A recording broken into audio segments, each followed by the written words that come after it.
Welcome back to week 2 of Launch in 28 Days of Love, where love sharpens, when you refuse to give up. beginning February 1st Through the 28th at 6 p.m. Eastern Standard Time.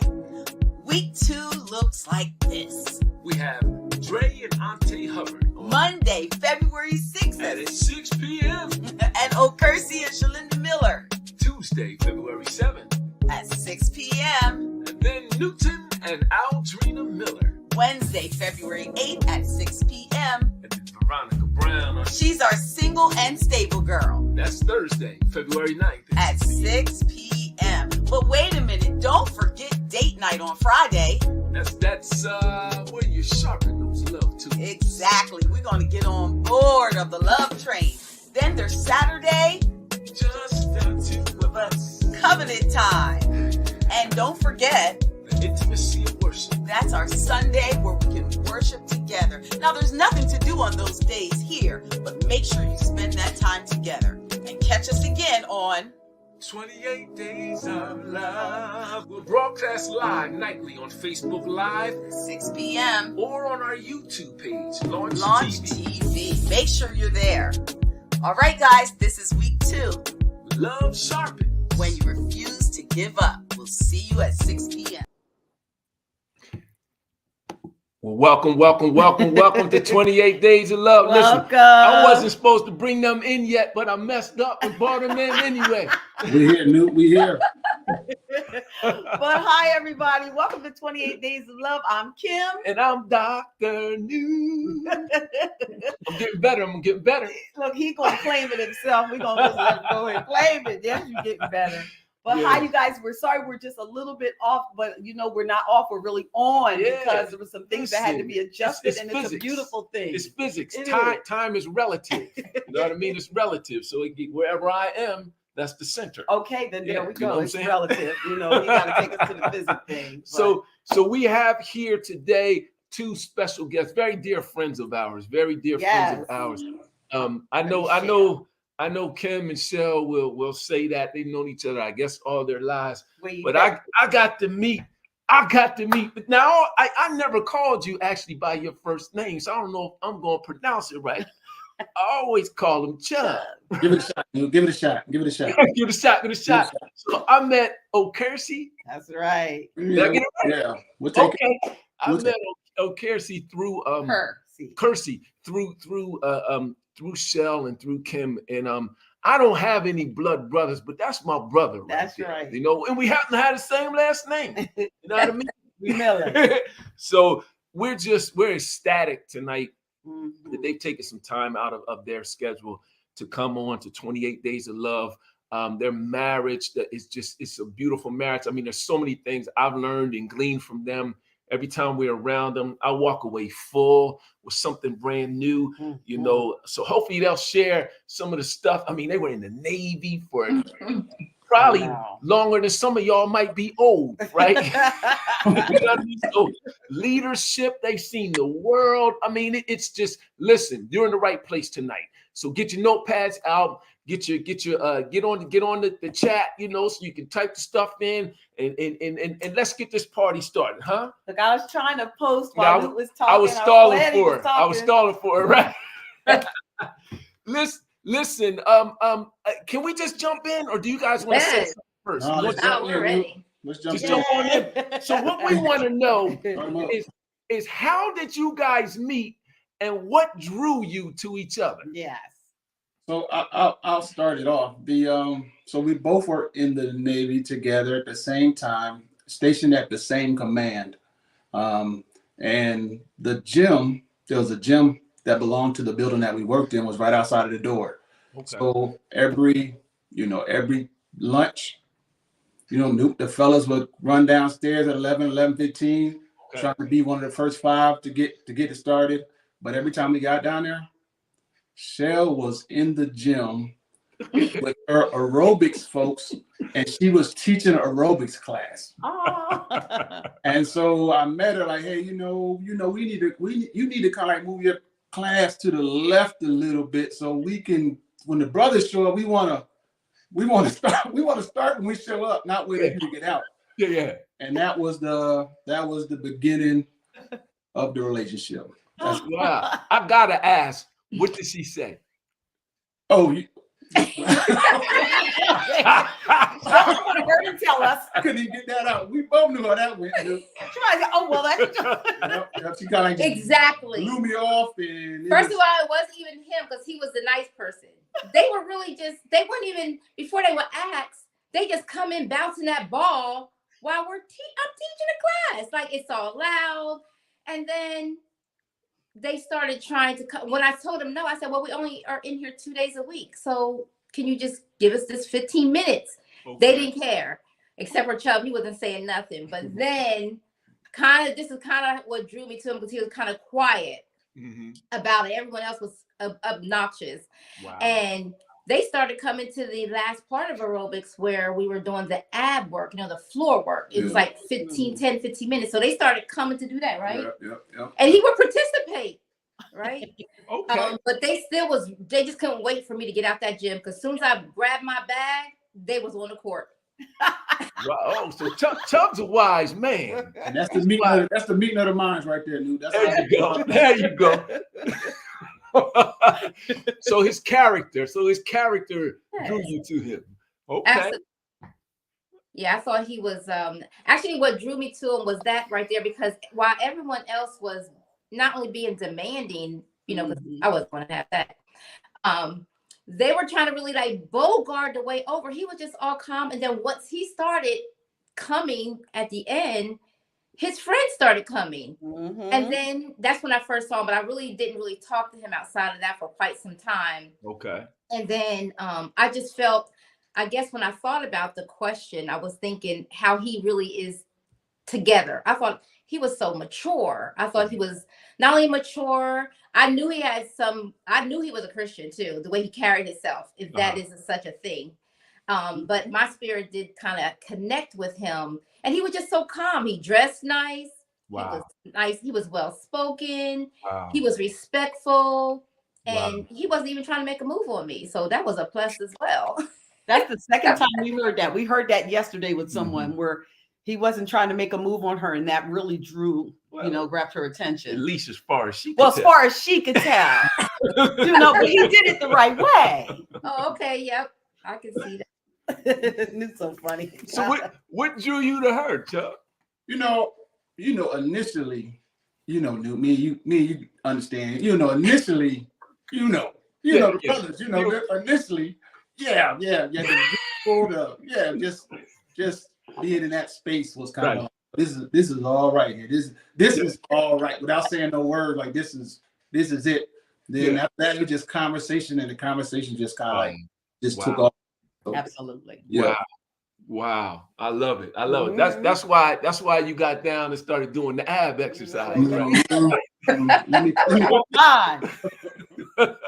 I love it. So you guys have been world travelers. Yeah. You have traveled the world literally, right? Yep. So how has that helped or put a strain on your relationship, your marriage? Or has it helped? Yeah, I don't think that's a strain at all. Not even a little bit. I think you go through, the various countries and ports, and you take the kids with you, and it's a big family affair. It just kind of like prepares you for what's happening next year and next month. Like, Kashan is overseas now playing ball. That's right. Us being away from the States kind of like helps him with his endeavors that he's going for. So I don't think the overseas hurt at all. I love to travel, Newt. I'm a travel guy. You see, I got my map up in the background. Yeah. Right. It's trying to represent. So I don't think it's nothing but positivity. Love it. So the culture of traveling the world, seeing different parts of the map, were there different things that you guys picked up that you think enhanced your relationship more than others that may not have seen some of those things? I think so because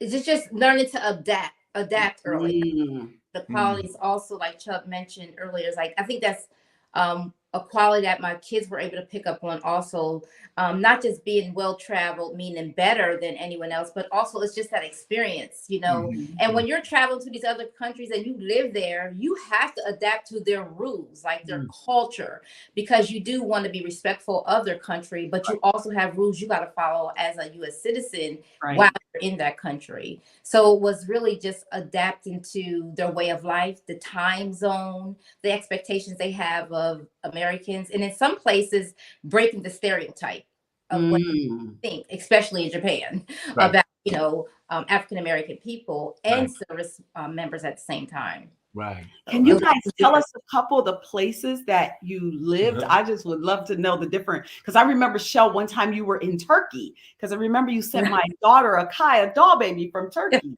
So can you tell us a few of the places that, or all the places that you guys lived? You know, I love to travel. We love to travel. A few of the places. We went to Beijing for a week. That was probably, for me, that was probably the best vacation ever. So Beijing, we just started naming places. Kota Kinabalu, Kuala Lumpur, Singapore, Hong Kong, Indonesia, Jakarta. I mean, the list just keeps going. Manila, the list is long. We on passport number 3 now. Really? We're on passport them, and I just got them at the beginning of last year. I just got them renewed. So passport number 3. Yeah, it's been the Navy and just seeing the world with the family has been everything. Chubb's been to a lot more places than he has been to lots more places than I have. My first duty station, which was before I met Chubb at all, my first duty station was Puerto Rico. Okay. And I was traveling in Europe while Chubb had already traveled the West Coast, traveled Asia. So the benefit of being in some of those countries were that some of the places he's already been. So there was an experience of, because when you go someplace and for me, if I'm not with my family, I couldn't take advantage of it. Okay. And quick story is, I was previously married right before I married Chubb. Okay. So when I came into this marriage, I was a package deal. So that, you know, he had to wait like almost 9 months before he even laid eyes on my kids. But when we were overseas together, it was as if we had never been in those places, because I had an opportunity to stay in Hawaii for 8 days, like literally just do nothing.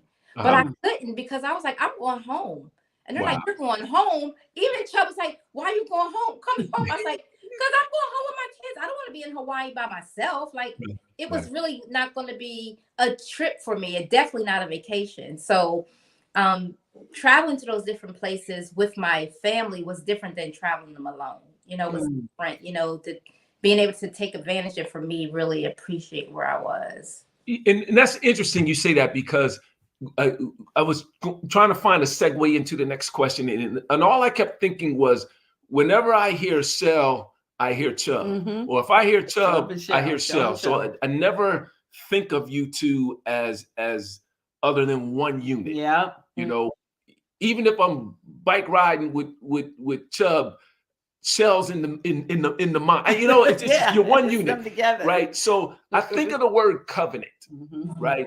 So I just want to know, what do you think about that word covenant as it applies to marriage? Yeah. Because our theme this week is what is it? Well, it's basically how love sharpens love, or iron sharpens iron. Right. So does that word covenant have anything to do with that whole concept to you? I mean, just whatever comes to your mind in that area. I just love to hear what you're thinking. Yes. Partnership, together, foundation, building strength. I think about just to covet, you know, is to covet, to take care of, to hover, to protect also. And again, it takes back to the foundation. The basics of who we are and what we are is beyond the word marriage. It's more than marriage to me. This is covenant. The marriage is the institution of what, you know, society has deemed, but we are in a covenant. We are in a long-term commitment that we continually build upon with one another in multiple areas of our lives. Wow. Yes. Wow. That's beautiful. I don't know, Chubb, you got anything to add to that? I don't know. I think if you kind of put a comma there and kept on talking, the being equally yoked is kind of like part of that covenant, and just the same beliefs, the same faith. I think all that kind of like just runs together. They just synonymous words that kind of interchangeable. Ooh, I love that. He said the equally yoked. So for some folks may not have ever heard that term before. So break it down to them. Like, what's that mean? Yeah,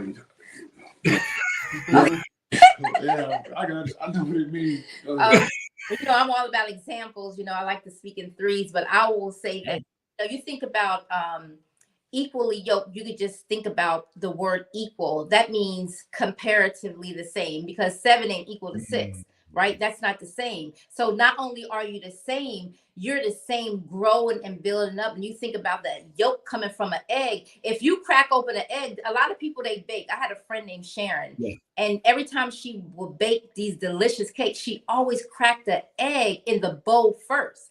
She just cracked the egg. And I was like, why do you do that? And she said, oh, I want to see what this yolk looks like, because I want to put an impure thing into my cake. Wow. And so rather it was, in our case, it's 2. So we want to be the same. So we're putting 2 cakes, two eggs into a cake, a pot, whatever it is we're making. They need to be the same, because I'm not going to put an egg that doesn't have a yolk into the mixture, because it's going to be unleavened. It's going to be uneven. And so we don't want that. We want to be balanced across the same. So to be equally yoked is like-minded, not exactly the same. No, because, we can't have 2 Shellindas. That would not be a good thing. So, we don't like to speak. I'm gonna say it for him, right? No, but we it's to be the same, to be not exactly the same, but to balance each other out, to be equal on the playing field, that where I am weak, he is strong, and where he is strong, I am weak, and maybe 3 days in a row I'm weak, and he's there to pick me back up, or vice versa. I love it. Oh my God. I love it. I love it. I was letting you ask the questions because I was like enjoying it so much, but I'm going to ask the question. So the differences that you guys have, because, like you said, can't have 2 of Shellinda, but where you're weak, he's strong. The thing that I'd like to ask is, since there are some differences of you and you two have come together to fit as a puzzle, how is it that your 2 differences have made you fit so jointly together? What are some of those differences, Chubb, from you to Shellinda? I think that, I think in a marriage and a relationship, there are lanes, right? There are lanes. We both must stay in our lane. For example, good example is when I cut the grass, right? My lane is the grass. So when Shellinda comes out there, every blue moon, when she does come out there and says, hey, Chubb, how can I help? Her lane will always be the assistant. She understands that when she shows up to help in that arena, she knows not to take over. She knows not to do too much. But on the flip side, when it's time to come in the house and become an IT, like hooking up computers and printers and downloading this, that, it's all Shellinda. So I know when we walk back in this house and it's time to hook up computers and start building furniture, my lane is to sit there and become the assistant. I'm with you, bro. I'm with you, bro. I tell you, our lane, whenever it's time to pack something, move something, my job is to pick it up and put it down. That's it. Same thing, Nuke. Same thing. So you understand. I kind of have a vision for how things fit. Right. Yes. But I love that, and basically that reminds me of the scripture too, where we talk about submitting to one another. Right. People get upset with the word submission, but submission is even as well. Yes. It's me subbing under the mission of my husband, him subbing under the mission that I have. We submit to each other, just as Christ did the church, and gave himself for it. That's how we submit to each other. I can submit to what he's saying and what he's thinking. He can submit to my ideas as well. Because that falls under an understood mission that we both have. Exactly. That's tied to our union. That part. Or our marriage, our family. So I'm gonna go out on a limb here and ask you, because this is a tough question. Do you guys have what you would call a mission or a purpose or something that, whether it's spoken or unspoken, that you're always working together, towards as a family, as a unit? I can't think of anything that can you put a mission together? I mean, long as we're going the same way all the time.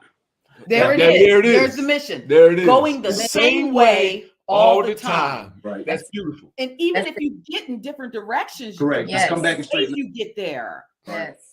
Yes. I love it. I'm gonna put it in that's the a chat. good one. You put that one in the chat. Well, she puts that one in the chat. I want to know, is there anything that either of you do on purpose, intentionally, to help each other grow as individuals? Yes. You got it first. Go ahead. Okay, so I thought he was going to get this one because he's always he has an analogy too about usually referencing the Navy. What we used to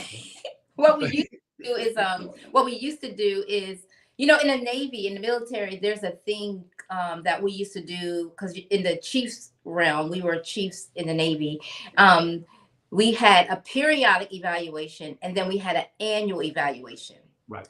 So I remember we were just getting past the point of, we can't be routine. Let's not be routine. But what does that really mean? And so that was, although that is important to not be routine, it goes beyond that, because at each level you're growing, you don't want to be routine in that one thing. So during this period of like a 6-month or 3-month period, we would check in and say, like, how are we doing? Like, literally, how are we doing? Wow. And so it would mean that I have to be able to hear what he's saying, what I'm doing well, what's not going well, and how I can improve, what I can do better. And likewise, it was really kind of like a periodic checking in to see, how do I evaluate, not in a way of do I meet a standard, because he has a standard and I have a standard and we're there together, but really, how can I improve as a wife?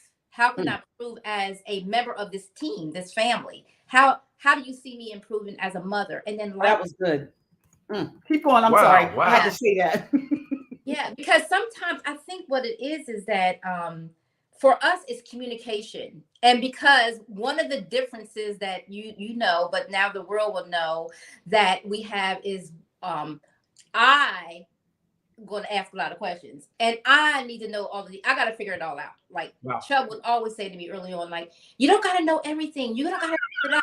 But I do. It doesn't make sense. I need to comprehend this thing, right? Like that don't make sense. And Chubb's like, it don't have to make sense. Oh yes, it does. But just learning that is that, what does that really mean? He's right. Everything doesn't have to make sense to Shellinda. Some things just are the way they are, and they're not for me to fix. They're not for me to fix. They're the way they are, and they're not meant for me to fix. I keep saying that because I know we've had this discussion multiple times at Linda. It's okay. You cannot save the world. But when we look at things that are different, as in ourselves, our attitudes, and even our behaviors, is that there's a standard that we uphold and we live by. Because one of the things that we often would say to the children and ourselves is that we will be good stewards of everything God's given us. We do good with all we have. That means our time. That means our talents. That means our resources. That means our money. That even means be stewards of the things that I'm blessed with in this house, the small things, my car, my refrigerator, so these little things that add up to big things. That's so good. That's amazing. She said this word, babe. I gotta talk about it real quick. Chubb, did you want to say something first? No, she said it. Go ahead, Kim. She said the word routine. This morning, I searched up the root word, and that word was road. The root word of routine was road. I was talking to Newt about it. So making sure we're on the right road, the right path, going the right direction. So when you said about routines, talking about those periodical check-ins and things, about, the routines that we keep and things like that, the road that we're on. Right. And then you said, which I thought was powerful. How can I improve as a member of this family? Oh my God. Now that's a pearl for real, because many times we say to be a better me. You know, we talk about me all the time, but to be a member of this family. Yes. That was so powerful. That was so good. So I like my God. The way that you guys talk about communication and how you introduce Chubb Shell, how you were attracted to him because of his communication style way back in the gym, when you were in the Navy. Yes. So I'm gonna point this question more towards you, Chubb, because Shell already says that you're the great communicator, right? So in a marriage, and we didn't ask how long you guys been married. How long you been married? 20 years. August, May. This past. Oh, congratulations. August or May? What did you say? August. Well, congratulations. Yes. Congratulations. 2 decades in. Yes, indeed. So in those 2 decades, as we have 23, so I know that there had to be points and times where there were disagreements or bumps in the communication road. So Chubb, how do you smooth that out?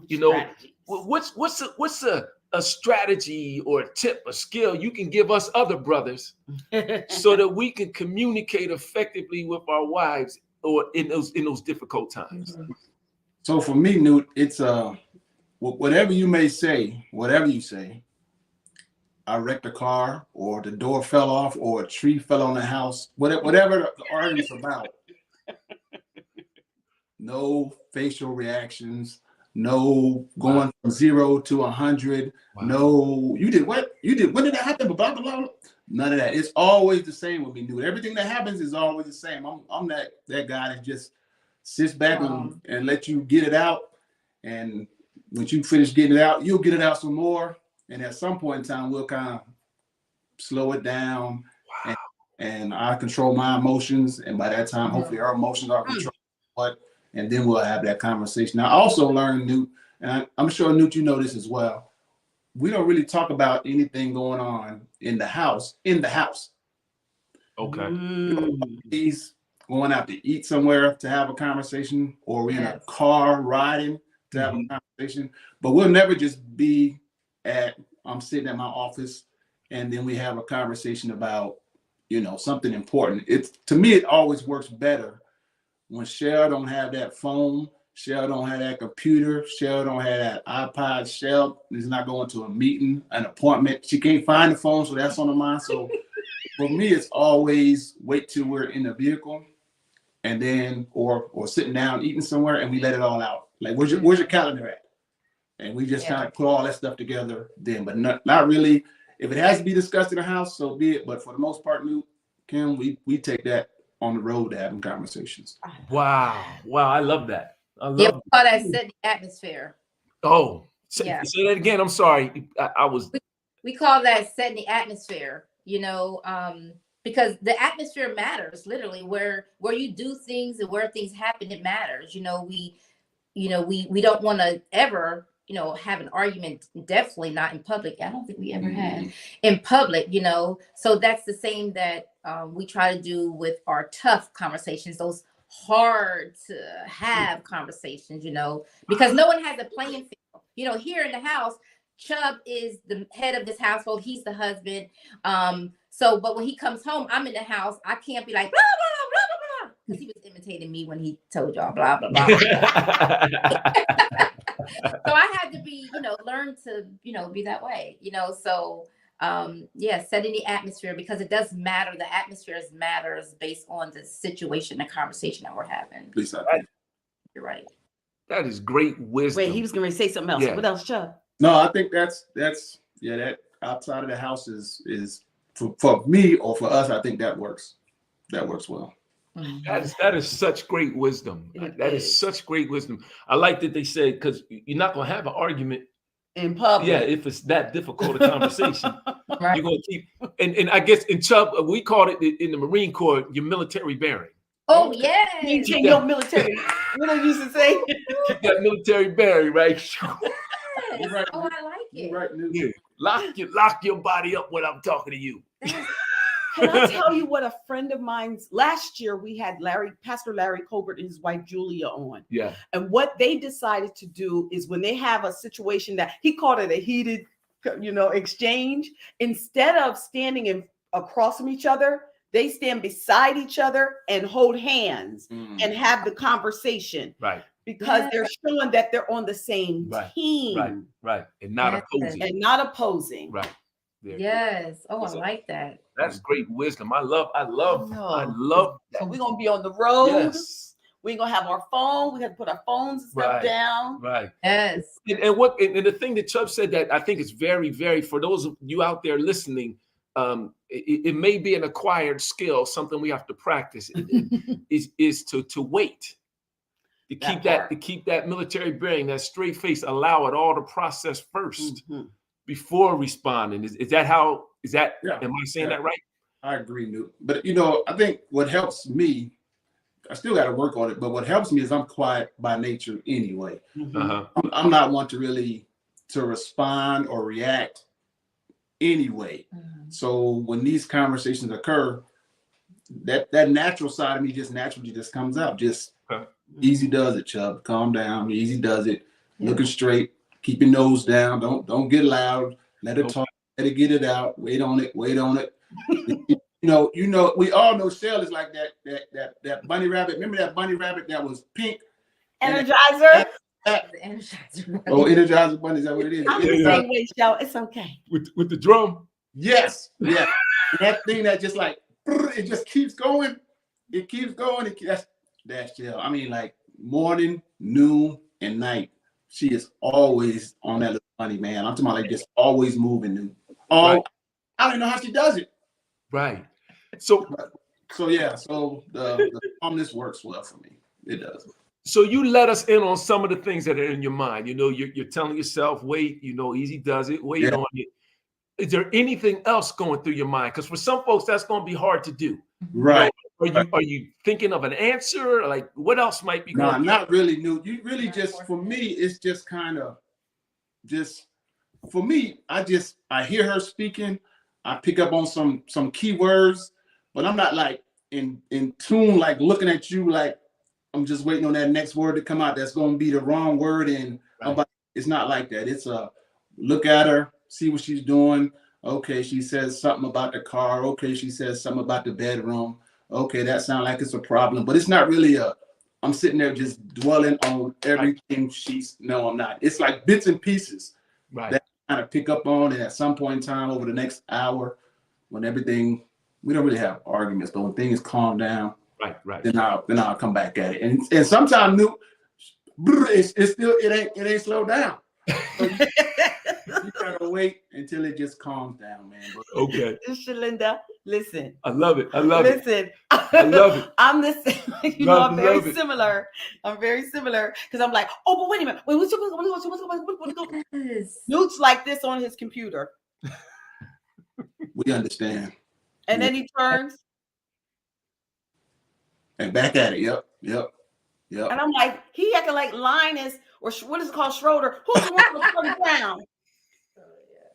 And I'll be like, did you hear? Oh my goodness! Because I'm like, you didn't hear that? But yeah, I get it, Shell. Well, thanks for sharing that wisdom, sir. So much. There's a lot of folks that are going to listen to this. So just to throw it out there, you guys, these are seasoned professionals here, right? Not just in their relationship, but really they have worked in leadership, for many years. They've led teams in different cultures. I mean, people from all over the country and all over the world have sat under their leadership. They've made decisions for, so they know exactly what they're talking about, and they bring that home. So I just want to point that out. He didn't say something. You need to write that down. What Mr. Miller just said, not this Miller, the authentic Miller.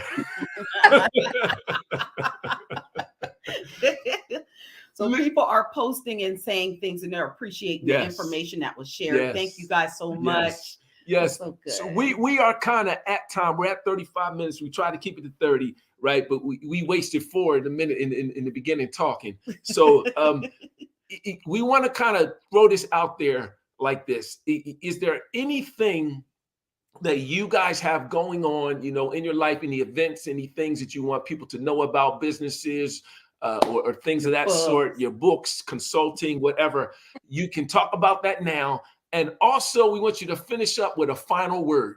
Give us a final tip, something, some gem, some jewel, some pearl that you're going to drop on everybody. Everything they say is a gem. To help someone. One last thing that you have, one last word. So I'm gonna shut up and see where you go from there. Yeah, I don't have anything going on that, like a business of some sort or some sort of food truck once upon a time. I don't really have anything new to, put out there. I guess my final words is keep it simple, because I'm a simple guy and God is love. So that's my departing words, Mr. Dr. Newt. God is Keep it simple. I'm putting that in there, right? Keep it simple and God is love. Is that what you said? Yep. Yes. All right. How about you, Shell? Well, my book is his book. So although my name shows on the as the author, it actually was a team effort. So I just encourage people to subscribe to the notion of owning your story. Because when you own your story, those are the things that happen in your life. Then you're able to share your story, because you will never don't ever underestimate the people that you will bless by sharing your story. It's your testimony, and so when you get to the point where you're able to share your story, please don't hold back. Please don't hold back, because owning your story is the first step. And when you own it, that means you know that there's some things that have happened that you grew from, and then you share your story, and then others will be blessed by that. So that's me. And I would say, for advice or my party words for a marriage, I would just say communication is key. Communication is key. And where there's any growth, there's going to be a challenge, because there is no challenge. That's a fact. Wow. So where can they get your book? Oh, if you go to ownyourstory.com, or if you go to Inspire with 2 I's, that's INSPIIRE leadership.com. You can get it there, or you can that website, or ownyourstory.com. And I'm on social media as well under my Wow. Wait, you cut out. What'd you say? Under your what? Under my name, Shellinda Miller, or also Own Your Story. I'm on Own Your Story on IG, Instagram. Grab that book. Let's put that. You got it up there. Okay. All right. I was getting the bottom thirds all mixed up there, because I don't want to put my glasses on. Listen, we appreciate your time, and we thank you. Guys. We thank you, and we appreciate your time. I mean, I like I said, I always pick up something whenever I'm around you. So, if nobody else did, then y'all just missed it. Watch the replay. You couldn't miss that. We love you guys. We love you too. If there's anything we can ever do, just holler. Oh, we got a bike ride coming up. Well, I don't know if Kim gonna ride the bike. May. Come on. Yep. We're gonna ride. 5-borough bike ride. Come on, 32,000 people. 32,000 folks will ride. 5 boroughs. Yeah. So I got to rent a street bike, because I ain't riding that mountain bike on it. I got a bike for you, Newt. I got a bike for you. They had them for rent, so I was gonna check that out and see. But I don't know. But either way, I gotta get this right leg in shape so I can keep up with you. Oh, it's a slow ride, dude. It's a scenic ride. No cars, no motorcycles. It's nothing but bicycles in the street for 40 miles. So it's an easy going ride. Kids out there, old out there. It's people on tandem bicycles. It's an easy going ride. Nice sightseeing. You ride across the horizontal bridge at the end. Oh yeah. So it's a nice ride, man. It's gonna be a nice ride. Come on, Kim, jump on in there. You know what? I have never ridden a bicycle past 3 blocks. Basically. So I'm like, when Newt was telling me, I was like, huh? She's gonna be one of the ones on the handing water out. At the table. With her smiley face. All right, you guys. Listen, everyone. Thank you for tuning in to 28 Days of Love. This is day 7 of 28 days. We still have 21 more to go. We'll see you tomorrow night, 6 6:30. Yes. At 6:30 tomorrow night with Newton III and his wife Drina. Drina. So our youngest son, More Millers. and his wife Millers. on the drop. That's right. We made that on. Well, we were gonna make it through Miller Week. We was gonna take a day, but we decided not to. Let somebody else come. But we'll see you tomorrow. Hopefully you're grabbing something out of this. If you are, then let us know in the chat. Put a post on the Facebook page in 28 Days of Love, or on one of our personal pages, or Launch TV, or on our YouTube, Launch TV 360. We're getting a lot of comments on there. We will see you. We love you. Thank you for tuning in. Thank you, Sean Chubb. Thank you for inviting us. Beautiful All right. job. Good to see you, Bye, brother. everyone. We'll see you tomorrow on 28 Days of Love. You just gotta sing. Welcome back to week 2 of Launch and 28 Days of Love. where love sharpens, When you refuse to give up. beginning February 1st Through the 28th at 6 p.m. Eastern Standard Time. Week 2 looks like this. We have Dre and Auntie Hubbard on Monday, February 6th at 6 p.m. and Okkerse Shellinda Miller Tuesday, February 7th.